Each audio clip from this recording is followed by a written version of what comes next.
Hey, Roger Martin again. This is the X22 report and a little bit of narrative. Uh, these guys on these managers, what hasn't been mentioned, but should be, is that Adam Schiff shouldn't be on there. So should several other individuals, because they are part of the problem with the whistleblower, especially Adam Schiff. Shouldn't be as a manager because he's brought on as a witness. How can he be a manager when he's part of the problem?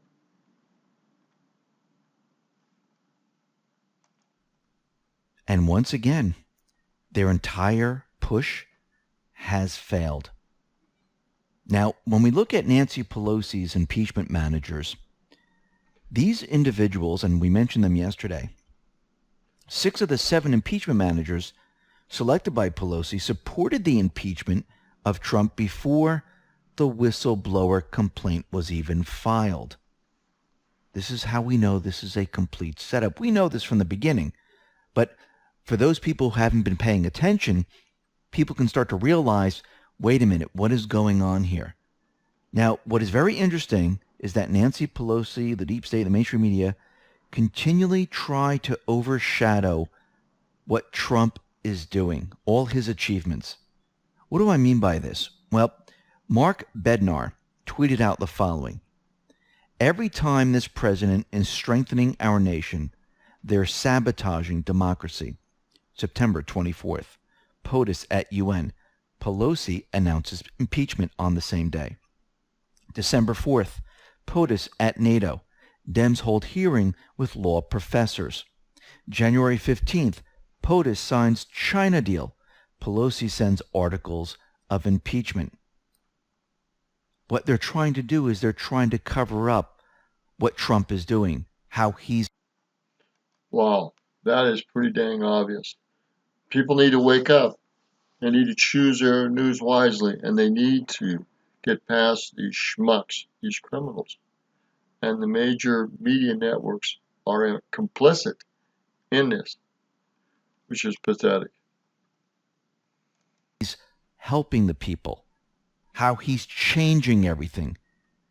They're trying to block his achievements, but it's not working because people are not paying attention to the mainstream media. They're not getting their news from the mainstream media anymore. And Trump continues to remind the people that this whole fake impeachment, it's a hoax, that they're wasting time. They're wasting taxpayer dollars. Why does he keep mentioning all of this? Why does he keep bringing this up? Because he's exposing all these individuals, that they're not doing their job. They're not working for the people.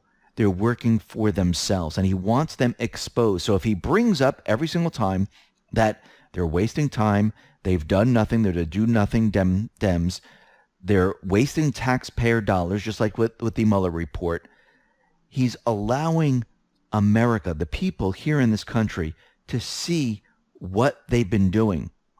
And as they continually watch everything that Trump is saying, they're scratching their heads saying, you know something? He's right. Because look what has happened so far. Everything that they talked about, everything that they tried, all the money that they spent has failed.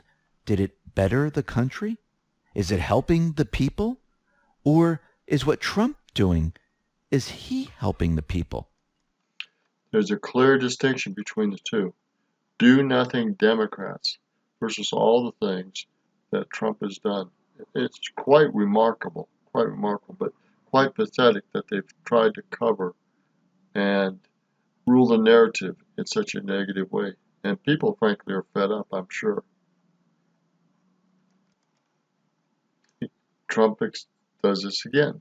Wouldn't waste a minute of taxpayers' dollars on or time on this. Entertaining this impeachment is a joke. Laura Ingraham. Amen to that, Laura. To say that this is impartial on either side is far-fetched. But this gal says 4 of them should recuse themselves from this, from voting, and they're right since they're running as opponents to President Trump, they should recuse themselves, but they're not going to. In the U.S. Senate. Why? Because these individuals, Senators Bennett, Klobuchar, Sanders, and Warren, they are running for president. And to participate in this trial would be a failure of oath they took to be an impartial justice according to the Constitution and laws. Their to say the least. Very important point here. This schmuck, this criminal, if he's got to pose with President Trump, why hasn't he released him? denies knowing him. President Trump denied knowing him. Now, if he already had the photos, why didn't he release them already? Why isn't it all over the mainstream media? And let's say he does have photos. They could have been at a party together. Maybe he was in the background. Maybe he never met him. It really makes no difference. Why? Because everything that Parnas is trying to do, where he's claiming that Rudy Giuliani ordered him to call Zelensky of Ukraine and tell him aid would not be forthcoming if he didn't agree to investigate the Bidens, this is all false. This wasn't a new development. This news was already reported in the New York Times back in November. So now we have a conflict because what he said on CNN is completely different than what he said in the New York Times. He told the Times that he did not speak to... He's a liar. Flat out, he's a liar. Let's move on. He's going to be shown that he is a liar.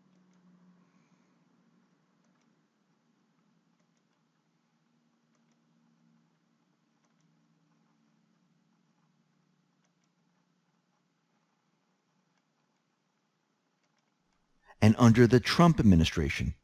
So here we have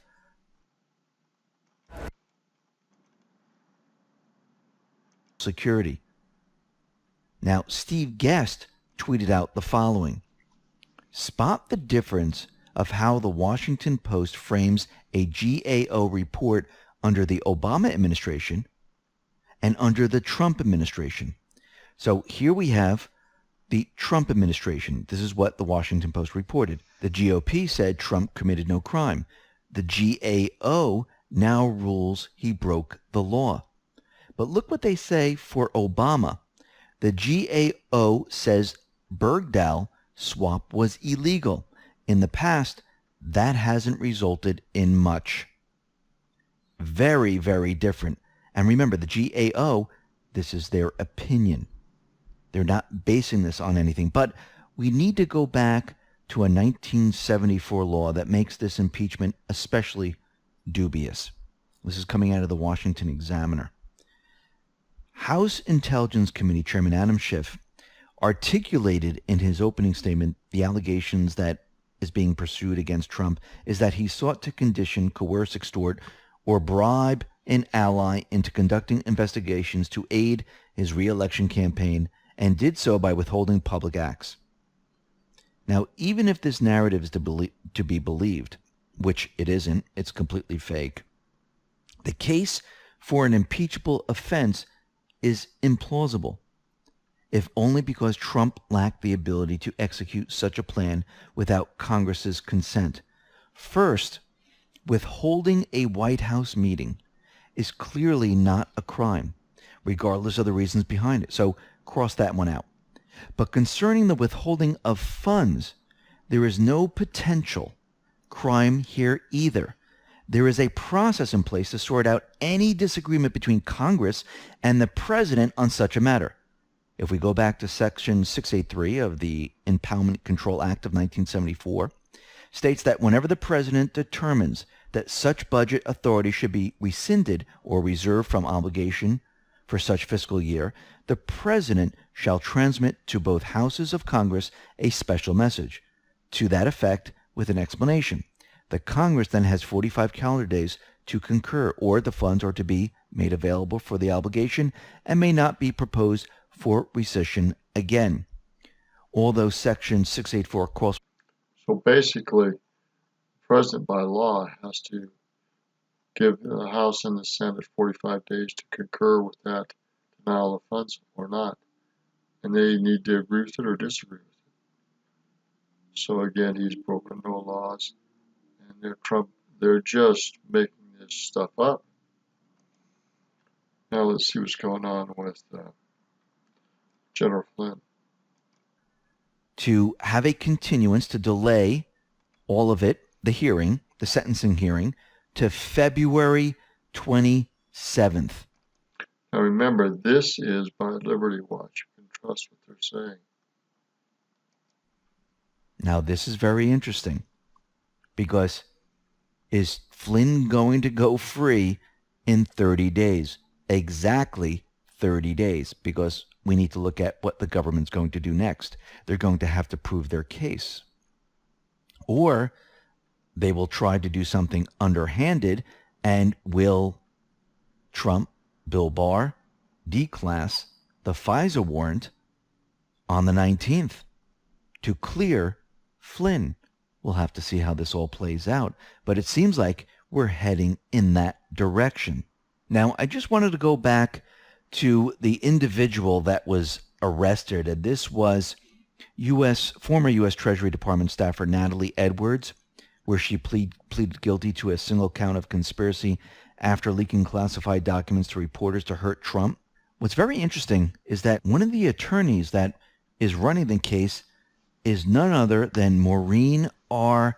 Comey. She is the daughter of James Comey. That is very interesting, and I'm wondering how this is really going to play out here. Now, it seems like the Epstein story is gaining traction now, and a lot of information is coming out. Now, like I said, we're going to see a perfect storm because more and more information is coming out. We have the fake impeachment. We have Flynn case. All of this is happening all at once. And it seems that Epstein trafficked and sexually abused girls as young as 11 years old, as recently as 2018. Now, this is according to a new lawsuit which was filed against Jeffrey Epstein by the Virgin Islands Attorney General Denise N. George. Now, the lawsuit claims that the girls, as young as 11 and 12, were brought to his private estate in the Virgin Islands, known as Little St. James or Pedo Island, where former President Bill Clinton and other high-profile guests reportedly vacation. According to several Epstein accusers, Epstein kept a computerized database to track the availability and movements of his victims. Now, Virgin Islands Attorney General Denise N. George said the following: Epstein clearly used the Virgin Islands and his residence in the U.S. Virgin Islands at Little St. James as a way to be able to conceal and to be able to expand his activity here. The new accusations draw from both independent investigation by George's office as well as court documents from cases across the country. And it seems like it's all starting to come together. We also have the forensic pathologist that says the burst capillaries in Jeffrey Epstein's eyes are consistent with a strangulation, not a hanging. Now, this is pathologist Dr. Michael Baden. And this is the pathologist that's hired by Epstein's brother to investigate his death. He's examining the photographs. He's looking at his Epstein's eyes during the autopsy. And they found out that his capillaries, well, they exploded. And the fact that the color in his lower legs were pale, not purple or bluish, are indicative in a strangling, not a suicide by hanging. In a hanging, the arteries and the blood vessels, the veins, are both clogged off and the person is pale. The face is pale. It suffocates you. No blood goes up there. With a manual strangulation, there's a backup of pressure and the little capillaries can rupture and they're best seen in the eyes. And that is what he's looking at. So, yeah, Epstein didn't kill himself. Now, I want to head down to the border because we are seeing the wall going up, and We Build the Wall, Inc. We talked about this a couple of weeks ago where we had this case where the Department of Justice brought the... I'm going to stop here for a second. Epstein, I don't know when this information is going to fully come out, but you've got conflicting reports, and people that are more trustworthy in their research, their documentation, and his diagnosis are clearly indicating that he was strangled. He did not commit suicide. And several people are now saying that have some credibility behind their lives and what they're doing. So that's powerful. Now, again, Trump is not getting credit on the building the wall, but obviously it's going up and it's going to make a big difference in this country. And I believe it's going to be finished as he gets into his next term and gets that done in the next 4 years.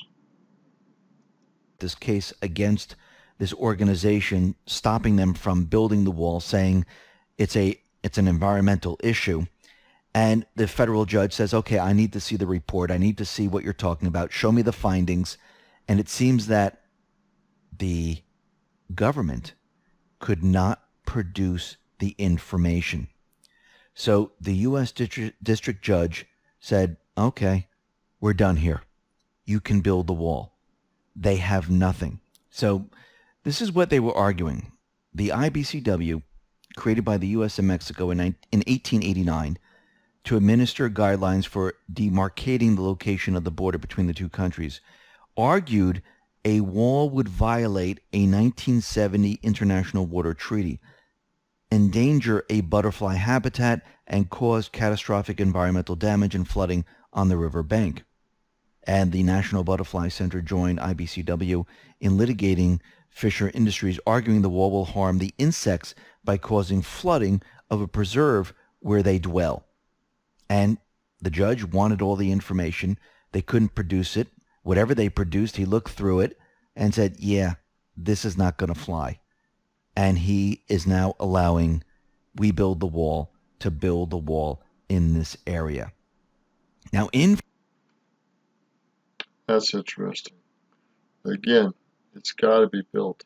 But every instrument used to stop him is being tried at every turn. This man is going through opposition that we can't even fathom. He is one of the greatest living heroes we'll ever see in our time, in my opinion. And those white hats and other individuals helping him are heroes too, preserving our nation and helping him become free and financially independent. Now, Virginia, the gun laws and battles going on there, what is really happening? That this is a pilot state to show the country how they're going to confiscate all the weapons. Now, why is this happening? Because wow, that's scary to think about. As a pilot stated, how to take away our weapons and our guns. That is scary. So keep your eye on Virginia.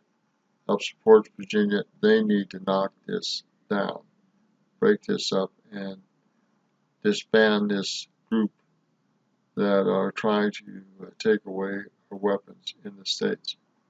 Bloomberg pushed his mission. Others pushed their mission. And they're using Virginia to show how easy it's going to be to confiscate all the weapons and take the weapons away from the people. Well, it's actually going to have the opposite effect. This is actually going to expose the rest of the country to what these individuals want to do to the United States. And to push this forward, Governor Ralph Northam declared an official state of emergency before January 20th's Lobby Day protest. Now, he says there's credible threats that armed militia groups plan to storm the Capitol. Now, he didn't produce these threats. He used an executive order that he's banning all weapons from Capitol Square for that day. And I do believe they're probably setting up some type of false flag or something. And they're saying that I'm going to have to stop here. Again, the deep state is powerful, deep and wide. These politicians are too easily bought and blackmailed off. And if the truth comes out, you'll find out these people either paid off or blackmailed off to do what they're doing. They could care less about the freedom of this country or the rights of our national constitution or the states' rights or the individual rights. And this is what's criminal about these politicians. All this is coming out, and we have so many battles. Pray that they'll be victorious in breaking this up in Virginia, because if they don't, they'll use it as a model in other states, and we will be threatened. Again, taking away our rights. Support the NRA and other groups that are pro-freedom, pro-gun rights. This is why supporting the NRA is so important, and their legal team, and their training, and so forth. They have this evidence, but it's not produced. Now, very interestingly, Mike Watson, he tweeted out the following: perhaps he should take a look at VA code first. Tony Wilt and I patroned this bill in 2012 so that no one could declare an emergency in an effort to prohibit citizens from exercising their Second Amendment rights. Signed into law March 1st, 2012. Wow. So here's the governor of Virginia breaking the law. And unfortunately, he's not being called on it. Where's the attorney general? You got to wonder. Now, of course, these individuals in government, they don't follow rules. They don't follow laws. They're going to do whatever they want to do.